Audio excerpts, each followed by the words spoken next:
नमस्कार, मैं हूं विवेक पांडे और आप देख रहे हैं बीएस टीवी। दिन भर में ढेरों खबरें आप देखते होंगे। कई मानस में पेवस्त हो जाती होंगी, कई सिर्फ मस्तिष्क से टकरा कर लौट जाती होंगी। कुछ के मायने आपको फौरन समझ आ जाते होंगे तो कुछ के निहितार्थ तत्काल आपको समझ में नहीं आते होंगे। आपकी सहूलियत के लिए लेकर आया है बीएस टीवी दिन भर की प्रमुख खबरों का निचोड़। खबर क्या है, क्यों है, इसका मूल मंतव्य क्या है और इसके पीछे की वजह आखिर क्या है, यह सारा विश्लेषण आपको सिर्फ आधे घंटे में देखने को मिलेगा। इसे देखिए तो आपकी दिन की बड़ी खबरों की सारी जिज्ञासाएं यूं ही शांत हो जाएंगी। हर दिन इसी वक्त आपके लिए हम लेकर आएंगे खबरों का बेहतरीन विश्लेषण, ताकि आप भी कह सकें कि खबर तो यही है।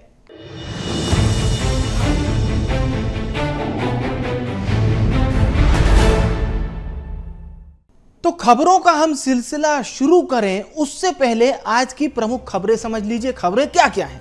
देखिए साहब, बवाल पर सवाल, ये क्यों हम कह रहे हैं और ये सवाल क्यों खड़ा हो रहा है, इसे समझिए। आज मध्य प्रदेश की 2 विधानसभा क्षेत्रों में चुनाव हुआ, लेकिन एक जगह शांति तो दूसरी जगह शांति। जज्बे को सलाम क्यों कह रहे हैं हम, इसे भी आप समझिएगा। मुख्यमंत्री डॉक्टर मोहन यादव ने किस तरह से भेड़िए से लोहा लेने वाली एक महिला को सलाम किया, उनके जज्बे को सलाम किया। तो फिर छत्तीसगढ़ से जनजाति का गौरव की तस्वीरें भी आपको दिखाएंगे। जी हां, गौरव दिवस के उपलक्ष्य में किस तरह से गौरव पदयात्रा निकाली गई वो तस्वीरें भी देखिएगा। और कल से किस तरह से धान खरीदी शुरू हो रही है, इसकी पूरी तैयारी हो चुकी है। साय सरकार ने किस तरह से कार्य किया है, इसको लेकर भी हम आपको जानकारी देंगे। तो चलिए साहब, खबरों का सिलसिला शुरू करते हैं। और आज जिस प्रकार से खबरें सामने आई विधानसभा उपचुनाव को लेकर, उसमें आपको जानना जरूरी है कि इसके पीछे की खबर क्या है। क्योंकि आज देश के 31 विधानसभा सहित वायनाड लोकसभा सीट पर उपचुनाव हुआ, वोटिंग प्रक्रिया हुई। विजयपुर सीट से किस प्रकार की खबरें सामने आई वो आप देखेंगे। विजयपुर सीट पर हम आपको बताएं तो अलग अलग घटनाएं सामने आई हैं। कांग्रेस ने बीजेपी पर बूथ कैप्चरिंग के आरोप भी लगा दिए। भाजपा और कांग्रेस प्रत्याशियों को नजरबंद किया गया था एहतियातन। आपको बता दें, दोनों प्रत्याशियों ने बाकायदा पुलिस की मौजूदगी में अपना अपना मतदान किया, यानी कि अपनी वोटिंग प्रक्रिया को इस तरह से उन्होंने पूरा किया। अब यह चुनावी कश्मकश और तनाव आखिर किस ओर इशारा करता है, ये बड़ा सवाल है। इस पर आधारित एक स्पेशल रिपोर्ट आप देखिए और फिर फैसला कीजिए कि आखिर ये पीछे की खबर के मायने क्या हैं। 10 राज्यों की 31 विधानसभा सहित वायनाड लोकसभा सीट पर आज वोटिंग हुई। इन सीटों में मध्य प्रदेश की 2 विधानसभा क्षेत्र बुधनी और शिवपुरी की विजयपुर सीट भी शामिल है। हम बात कर रहे हैं मध्य प्रदेश के 2 विधानसभा क्षेत्र में हुए उपचुनाव के लिए मतदान की, जहां बुधनी विधानसभा क्षेत्र में मतदान काफी शांतिपूर्ण हुआ, जबकि विजयपुर विधानसभा क्षेत्र में अलग अलग घटनाएं शामिल हुई। कांग्रेस ने बुधनी और विजयपुर में वोटिंग में गड़बड़ी को लेकर चुनाव आयोग से शिकायत की। आपको बता दें, इससे पहले कांग्रेस ने बीजेपी पर विजयपुर में बूथ कैप्चरिंग के आरोप भी लगाए थे। विजयपुर में मतदान एक अलग ही मोड पर नजर आया। यहां चुनाव का तनाव बढ़ता ही जा रहा था। इसका अंदाजा आप इस बात से ही लगा सकते हैं कि भाजपा और कांग्रेस दोनों ही पार्टी के प्रत्याशियों को नजरबंद कर दिया गया। यहां तक कि दोनों ही प्रत्याशियों ने पुलिस की मौजूदगी में अपना अपना मतदान किया। ऐसे में एक बड़ा सवाल खड़ा हो रहा है। मध्य प्रदेश की 2 सीटें, जिसमें एक सीट पर शांतिपूर्ण मतदान, जबकि दूसरी सीट पर चुनावी कश्मकश और तनाव, आखिर किस ओर इशारा करता है? बुधनी विधानसभा सीट, जैसा कि आप जानते हैं कि पूर्व मुख्यमंत्री शिवराज सिंह चौहान के केंद्रीय मंत्री बनने के बाद से खाली हुई थी। शिवराज सिंह चौहान इस सीट पर भारतीय जनता पार्टी का किला लगातार बुलंद कर चुके हैं। इस बार बीजेपी ने रमाकांत भार्गव को मैदान में उतारा। यहां से भारतीय जनता पार्टी अपने आप को काफी सेफ एंड साइड मानकर चल रही है। वजह सिर्फ भारतीय जनता पार्टी नहीं बल्कि शिवराज सिंह चौहान भी हैं। बीजेपी को उम्मीद है कि वो बुधनी सीट पर एक बड़े मार्जिन से जीतेगी। हालांकि बीजेपी के रमाकांत भार्गव को कांग्रेस के राजकुमार पटेल ने कितनी चुनौती दी, इसका फैसला तो 23 को ही होगा। वहीं दोनों ही पार्टियों ने अपनी अपनी जीत के दावे जरूर किए। विजयपुर में चुनावी मतदान के दौरान तनाव वाली खबरें सामने आई। तनाव किस बात को लेकर है ये भी आपको बताते हैं, लेकिन इस चुनावी गुणागणित को समझने की कोशिश कीजिए कि आखिर विजयपुर में ऐसा खास क्या है जिसमें पता चलता है कि वोटिंग के दौरान ग्रामीणों ने पथराव कर दिया। दरअसल दो अलग अलग समाज के लोगों ने पथराव किया। खबर ये थी कि रावत समाज के लोगों ने जाटव समाज के लोगों पर पथराव किया। बूथ कैप्चरिंग के आरोप में यहां जमकर लाठी डंडे चले और इस हमले में 4 लोगों के घायल होने की खबर भी सामने आई, जिन्हें अस्पताल में भर्ती कराया गया। मौके पर भारी पुलिस बल भी पहुंचा था। यह पूरा मामला वीरपुर थाना इलाके का बताया जा रहा है। वहीं जिला कलेक्टर ने विजयपुर में चुनाव को शांतिपूर्ण बताया। कलेक्टर किशोर कल्याण ने कहा कि भीड़ बढ़ने पर थोड़ी देर के लिए केंद्र में अव्यवस्था हुई थी। पुलिस ने केंद्र में सुचारू रूप से मतदान जारी करवाया। यानी कलेक्टर इस बात को बता रहे हैं कि हल्की फुल्की झड़प हुई थी पर उसे ठीक करा लिया गया। हमारे पास बहुत शिकायतें भी आती हैं, 90% से ज़्यादा शिकायतें अफवाह के रूप में प्राप्त हुई। इनको वेरीफाई करने पर पता लगा कि गलत है, लेकिन कुछ जगह पे कुछ शिकायतों में करेक्शन भी हुआ है। उसके हिसाब से कहाँ भीड़ ज़्यादा थी, रश ज़्यादा था, कंट्रोल करना था। कई बार में पोलिंग एजेंट्स फ्रिक्वेंटली आ जा रहे थे, तो ऐसी जगहों पर हम लोगों ने इमीडिएटली स्टेप्स लिए हैं। अब विजयपुर उपचुनाव में हुए मतदान की आपको सियासी खबरें भी बताते हैं। आखिर भाजपा प्रदेश अध्यक्ष वी डी शर्मा के काफिले को क्यों रोका गया? दरअसल वी डी शर्मा भाजपा कार्यकर्ताओं के साथ विजयपुर विधानसभा बॉर्डर पर ही बैठ गए। साथ ही उपचुनाव को लेकर वी डी शर्मा ने कहा कि कांग्रेस बौखला गई है, कांग्रेस आदिवासियों पर दबाव की राजनीति कर रही है। बूथ पर तैनात कार्यकर्ता कांग्रेस की गुंडागर्दी का जवाब देंगे। यानी वी डी शर्मा का आक्रामक रुख कांग्रेस पर साफ है। वी डी शर्मा ने कांग्रेस की इस क्रिया को गुंडागर्दी की उपमा दे दी। साथ ही साथ आदिवासियों पर दबाव की राजनीति करने का और कांग्रेस के बौखलाने का बड़ा आरोप भी लगाया। वी डी शर्मा बीजेपी प्रदेश अध्यक्ष यानी कि विजयपुर में मतदान के दिन सियासी वार पलटवार का दौर पूरी तरह से जारी रहा, जहां कांग्रेस प्रदेश अध्यक्ष जीतू पटवारी ने भारतीय जनता पार्टी के कार्यकर्ताओं को गुंडा कहते हुए कहा कि 11 गांव में इन्होंने गोलियां चलवाई। हालांकि इस पर भारतीय जनता पार्टी की ओर से पलटवार भी सामने आया। जीतू पटवारी ने बीजेपी पर कई गंभीर आरोप भी लगाए और साथ ही साथ इसे प्रशासन की मिलीभगत से भी जोड़ा। आपको बता दें, विजयपुर को चुनाव आयोग ने संवेदनशील क्षेत्र घोषित किया है। ऐसे में सुरक्षा की दृष्टि से भाजपा प्रदेश अध्यक्ष वी डी शर्मा और कांग्रेस प्रदेश अध्यक्ष जीतू पटवारी के काफिले को शिवपुरी सीमा पर ही रोक दिया गया। मध्य प्रदेश कांग्रेस ने इसे लेकर प्रशासन पर आरोप लगाते हुए कहा कि पक्षपात पूर्ण और भाजपा के आगे प्रशासन घुटने टेक चुका है। इसके साथ ही साथ कांग्रेस का ये भी कहना है कि वी डी शर्मा शिवपुरी में घूम रहे हैं, विजयपुर में घूम रहे हैं, लेकिन वो प्रशासन को दिखाई नहीं दे रहे। कांग्रेस का ये भी कहना है कि जीतू पटवारी को शिवपुर जाने नहीं दिया जा रहा है क्योंकि प्रशासन बंधुआ मजदूर से भी ज्यादा दयनीय हो चुका है। कांग्रेस पार्टी ने विजयपुर के उपचुनाव में हार की बौखलाहट से जिस प्रकार से योजनाबद्ध तरीके से आदिवासी भाई और बहनों को दबाव की राजनीति करने के लिए योजनाबद्ध तरीके से जो गुंडीज्म किया है और फिर आकर के कांग्रेस के नेता जो लगातार क्षेत्र में दबाव की राजनीति करना चाहते हैं, मैं भी उसका जवाब देने के लिए आया हूं कि किसी प्रकार से कांग्रेस के इस प्रकार के गुंडीज्म दबाव की राजनीति नहीं चलेगी। और जिस प्रकार से वातावरण का निर्माण करने का प्रयास जो कांग्रेस ने किया है, ये दुर्भाग्यजनक है। भारतीय जनता पार्टी ने जो डकैतों का उपयोग किया चुनाव में, ये सब पुलिस प्रशासन भी एक तरह से बीजेपी का कार्यकर्ता बना। हर परिस्थिति में कांग्रेस का कार्यकर्ता पूरी ताकत से एकजुट है, एक साथ है और आप सारे पोलिंग पे अपन भारी बहुमत की ओर है। अब जबकि जनता का फैसला ईवीएम में कैद हो चुका है और इंतजार है 23 नवंबर का, जिस दिन देश के 2 राज्यों के विधानसभा चुनाव सहित तमाम उपचुनाव के नतीजे भी सामने आ जाएंगे, जिसमें मध्य प्रदेश की विजयपुर और बिदुनी विधानसभा क्षेत्र के नतीजे भी शामिल होंगे। लेकिन विजयपुर की यह अशांति कई तरह के सवाल खड़े करती है, क्योंकि 6 बार के कांग्रेसी विधायक रामनिवास रावत के भारतीय जनता पार्टी में आने के बाद यहां पर उपचुनाव हो रहा है। आरोप प्रत्यारोप की सियासत में सिर्फ कांग्रेस ही नहीं बल्कि भाजपा भी ताल से ताल मिलाती हुई दिखाई दे रही है।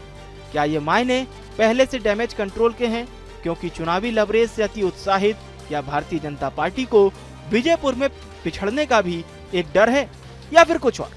वहीं कांग्रेस के प्रशासन से मिलीभगत के आरोपों में आखिर कितना दम है? खैर, कुल मिलाकर चुनावी नतीजे सबके गणित को जरूर क्लियर कर देंगे, क्योंकि अब जनता ने अपना मत दे दिया है। इंतजार सिर्फ नतीजे का है। Bureau report, BSTV। और ये जो सुंदर तस्वीर सामने आई है, मध्य प्रदेश के मुखिया डॉक्टर मोहन यादव ने भुजलो बाई से बात की। अब कौन है भुजलो बाई, ये भी समझिए। तो साहब, भेड़िए से लड़ने वाली हैं ये भुजलो बाई, जिनकी साहस, जिनकी वीरता की तारीफ प्रदेश के मुखिया डॉक्टर मोहन यादव भी करते नजर आए। वीडियो कॉल के जरिए भुजलो बाई का हाल जाना। सीएम मोहन यादव ने कलेक्टर को भी सही इलाज के निर्देश दिए, यानी किसी प्रकार की कोई कोताही नहीं चाहिए। मुख्यमंत्री डॉक्टर मोहन यादव ने भुजलो बाई को 1 लाख रुपए की प्रोत्साहन राशि की मंजूरी भी अपनी ओर से दे दी। और सीएम डॉक्टर मोहन यादव ने भुजलो बाई के साहस की सराहना की, उनकी तारीफ की। छिंदवाड़ा जिले के खकरा चोरई गांव का ये पूरा मामला था, जहां भुजलो बाई पर भेड़िए ने हमला कर दिया था। तो आपको बता दें, छिंदवाड़ा में भेड़िए से ये महिला जिस प्रकार से लड़ी, इसकी प्रशंसा प्रदेश के मुखिया डॉक्टर मोहन यादव ने भी की। वीडियो संवाद यानी कि वीडियो कॉल कर उनका हालचाल भी जाना, और इसके साथ ही साथ एयर एम्बुलेंस के जरिए भोपाल बुलाकर इलाज का आश्वासन भी दिया। और साथ ही साथ इलाज बेहतर तरीके से हो, इसके लिए जिला प्रशासन को भी उन्होंने निर्देश दिए हैं। तो वो वीडियो कॉल आपको दिखाते हैं, जिसमें मुख्यमंत्री डॉक्टर मोहन यादव ने भुजलो बाई से बात की और उनकी इस वीरता की सराहना की। गुड मॉर्निंग, क्या तबीयत कैसी है आपकी? तबीयत ठीक नहीं है तो मैंने कलेक्टर को बोला अभी आपसे मिलने आएंगे, कलेक्टर डॉक्टर से बात करेंगे और आपको वहां अगर अच्छी नहीं हो तो भोपाल बुलवा लेंगे, है ना, ताकि आपको पूरा अच्छा नहीं। मैंने समझ रहा हूँ, इसीलिए मैंने कहा है, मुझे कष्ट देख करके ध्यान में आया। मैंने कहा कि ये बहुत बहादुर महिला है, अच्छी बात है, आपने हमारी एक तरह से मध्य प्रदेश की शान हो आप भी। तो हमने कहा मौका पड़ेगा तो एयर एम्बुलेंस से आपको बुलवा करके भोपाल में और अच्छा इलाज करा देंगे, है ना, चिंता मत करना। आपने अच्छी एक तरह से अपनी बहादुरी दिखाई है, आपके हाथ भी अच्छे कराएंगे, पैर भी अच्छे कराएंगे, कोई कटता है तो वो भी देंगे। आपके साथ जो थे उनकी छुट्टी हो गई? छुट्टी हो गई सर, है ना, वो कहाँ गए? अच्छा, ठीक है, वो कुछ तो ठीक है सर, उनको यहाँ पूरे आँख और ये पक्का है। हाँ हाँ, जो अच्छी बहादुरी से लड़े, तो मैं आपके लिए भी 1 लाख रुपए मंजूर कर रहा हूँ मेरे अपने निधि से। आप चिंता नहीं, आप कोई चिंता करेंगे, सब आपको अच्छा कर देंगे, बिल्कुल जैसे थे वैसे कर देंगे, है ना, चिंता मत करना। बहुत अच्छा, आपने अच्छा काम किया, बहादुरी का काम किया। मैं सरकार की ओर से आपको बधाई।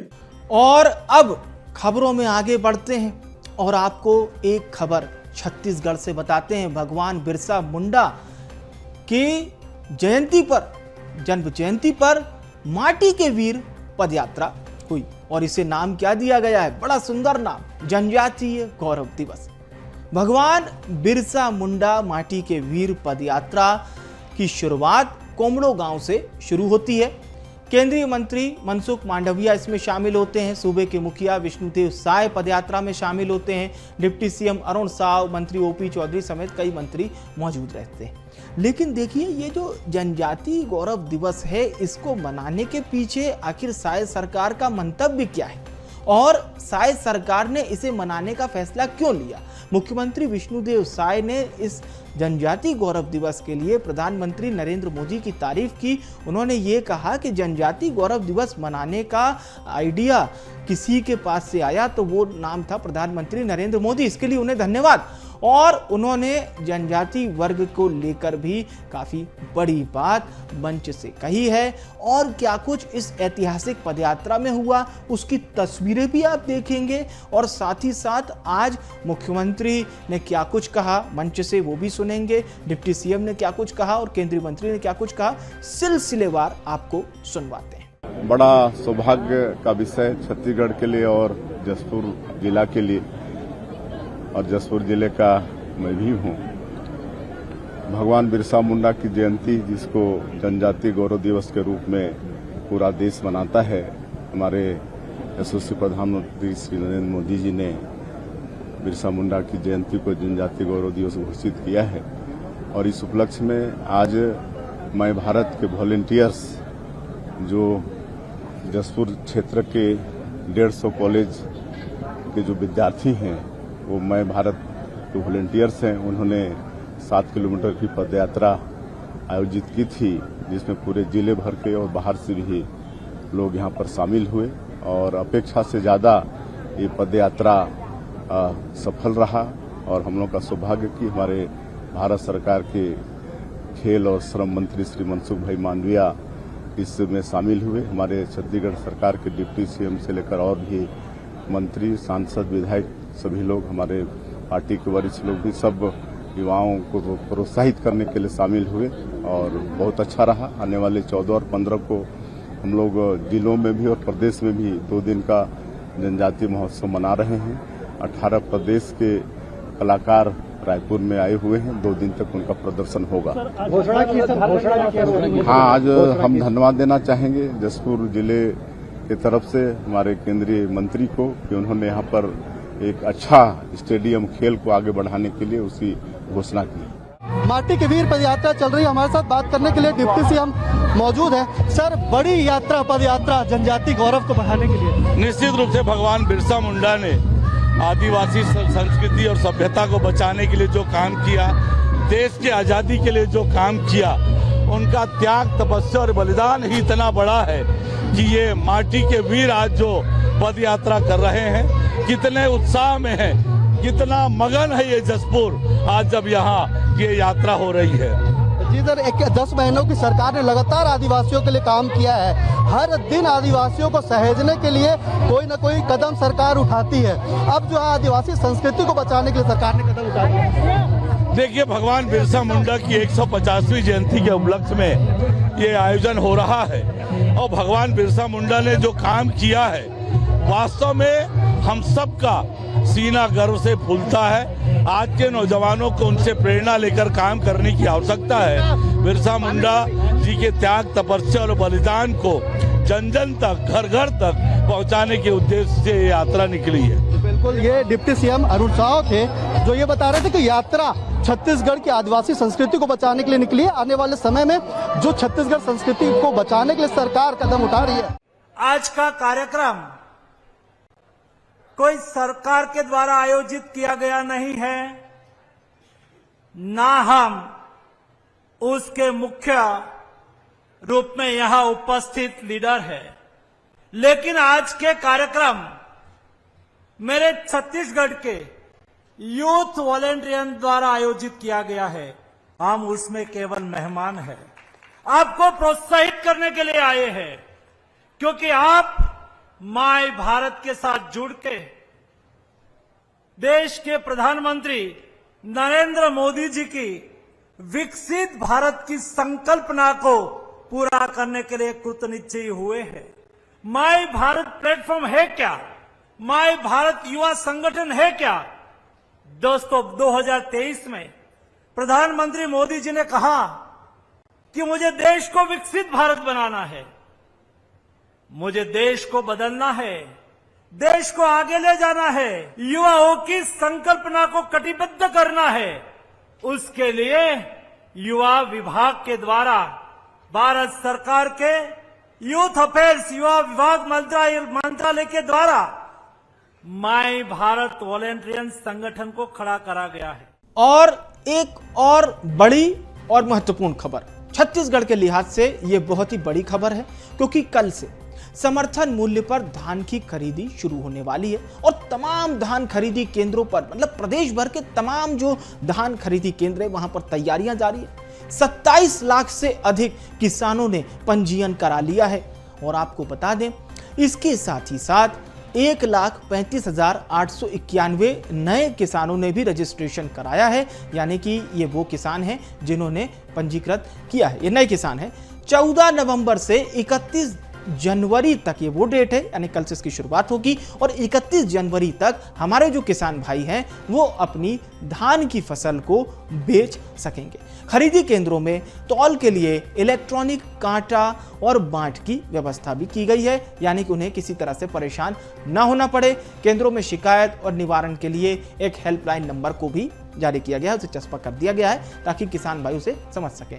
तो ये जो नंबर फ्लैश हो रहा है इस पर भी जो किसान भाई हैं वो शिकायत कर सकते हैं। तो तमाम सभी व्यवस्थाएं की गई हैं इसमें, साथ ही साथ बायोमेट्रिक डिवाइस के माध्यम से उपार्जन की व्यवस्था है। 90 केंद्रों के माध्यम से खरीदी की जाएगी, ये जानकारी हम आपको गरियाबंद की दे रहे हैं। लेकिन प्रदेश के तमाम अलग अलग ज़िलों से जो तस्वीरें सामने आई उसमें तैयारियां भरपूर चल रही हैं। हालांकि एक दुविधा छोटी सी ये है कि जो समिति होती है, मंडी समिति होती है, उसमें जो प्रबंधक होते हैं उसमें भी ऑपरेटर्स की हड़ताल चल रही है। अभी ऑपरेटर्स की हड़ताल कहीं ना कहीं इस धान खरीदी को सकते में डाल रही है। तो इसके लिए जिला प्रशासन ने भी तैयारियां क्या कुछ की है उसकी हम आपको ज़मीनी सच्चाई भी बताते हैं। हमारे 2 सहयोगियों ने जायजा लिया है, वो एक खास रिपोर्ट भी आपको दिखा देते हैं। छत्तीसगढ़ प्रदेश भर में कल से समर्थन मूल्य में धान की खरीदी शुरू होने वाली है। ऐसे में किसानों में भारी उत्साह देखा जा रहा है और धान खरीदी केंद्रों में क्या तैयारियां हैं इसे लेकर हम आज आ पहुंचे हैं धान खरीदी केंद्र ढोर्रा में। और इस बार समर्थन मूल्य में धान की खरीदी को लेकर जो समिति है वो तैयारियां कर बोरा, बारदाने एवं अन्य जो मशीन है उसका जायजा ले रहा है और पूरी तैयारियां किया जा रहा है किस तरीके से धान की खरीदी होगी। सर, कल से धान की खरीदी होनी है, क्या तैयारियां हैं सर और किस टाइप का आप लोगों को यहाँ पर तैयारियां करना पड़ रहा है? हम लोग अभी फर्श सफाई वगैरह कर लिए हैं और कंप्यूटर सेट वगैरह जो भी उपयोग में लाया जाता है समस्त सामग्री का आज मतलब कंप्लीट पूर्ण किया जा रहा है और बारदाना भी पहुंच चुका है। अभी मिलर का बारदाना अप्राप्त है, पहुंचा नहीं है और समस्त कार्य जो है धान खरीदी का जो भी कार्य उपयोग में लाया जाता है समस्त कार्य का पूर्णता कर लिया गया है। सर, किसानों को एकदम सहूलियत देने के लिए इस बार और क्या बेहतर किया जा रहा है सर, ताकि वो टोकन कटाई में हो या अन्य तौल कार्य में किसानों को ज़्यादा सहूलियत हो? इस बार क्या कुछ खास है? खास ये है कि किसानों को स्वयं को मतलब अपने मोबाइल ऐप पे टोकन काटने का अधिकार शासन द्वारा दिया गया है। वो अपने सुविधा अनुसार अपना टोकन जो है काट सकता है, निश्चित समय सीमा पे काट करके अपना धान बेच सकता है। हमारे समिति द्वारा हेमाल की व्यवस्था किया गया है, किसी किसान को कोई तकलीफ न हो, पूर्ण व्यवस्था कर हेमालों को द्वारा व्यवस्था करके उसका धान खरीदी सही ढंग से किया जाएगा। इलेक्ट्रॉनिक मशीन की बात हो, तौल करने की, या फिर बारदाने की बात हो या फिर सुतली की बात हो, ये तैयारियां कितनी पूरी हो गई है? अभी बारदाना भी प्राप्त हो चुका है, सूतली अभी आना बाकी है, अभी शाम तक मतलब यहाँ पूर्ण कर लिया जाएगा। कोई भी जो भी छोटे मोटे सामान रहेगा शाम तक पूर्ण कर लिया जाएगा और कल जो है धान खरीदी का शुभारंभ कर दिया जाएगा। सर, ये समिति प्रबंधक से टंकधर जो हैं यहाँ के समिति प्रबंधक हैं और निश्चित तौर पर किसानों में काफ़ी खुशी देखी जा रही है और किसान काफ़ी उत्साहित हैं क्योंकि कल से उनका जो धान है वह समर्थन मूल्य में मंडी में पहुँचेगा और वो आसानी के साथ समर्थन मूल्य में धान की बिक्री कर सकेंगे। तो आज के इस खास एपिसोड में हमने आपको बताई मध्य प्रदेश और छत्तीसगढ़ की प्रमुख खबरें। फिलहाल वक्त हो चला है आपसे इजाजत लेने का, लेकिन कल फिर से होगी आपसे मुलाकात और देखते रहिए BS TV।